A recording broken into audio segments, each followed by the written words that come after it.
Hello, everyone. My name is Nathan Brooks, and I'll be presenting my analysis of Don't Die, The Man Who Wants to Live Forever, a 2025 documentary that features entrepreneur Brian Johnson's journey into reversing the biological aging process.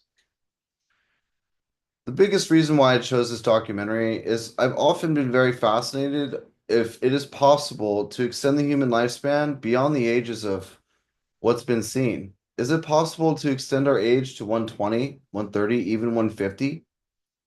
I saw that this was uniquely possible when I visited a longevity lab up near Stanford in Palo Alto.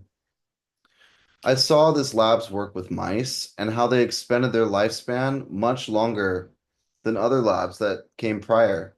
And I've often wondered, is it possible to replicate this results in humans? The really cool thing is that this documentary talks about Brian Johnson, the founder of Braintree and Venmo, and his insane health regimen that attempts to reprogram his body to act as though it's 18 years old again. The centralized thesis of this film focuses on a lot of the scientific innovation and extreme personal discipline that one can do to dramatically reverse aging and kind of redefine what it is to be human. Now, the biggest type of evidence that I first ran into is the ethos appeal, specifically within the testimony. The documentary appeals strongly to the ethos by building Johnson's credibility. As a tech entrepreneur that's worth hundreds of millions of dollars in a society that literally worships wealth, Johnson already commands a lot of public respect for his intelligence and leadership and the fact that he's worth over $800 million. He has the best access to scientists, medical treatments, and resources that are available public and privately. Additionally, his work with Braintree and Venmo, companies that raise no outside capital to become something that are used all across corporate America, is kind of amazing. This is definitely a unicorn as far as tech things go. He has a strict personal commitment of taking over 60 supplements a day and maintains a rigorous sleep habit and exercise schedule. This also portrays him as highly disciplined.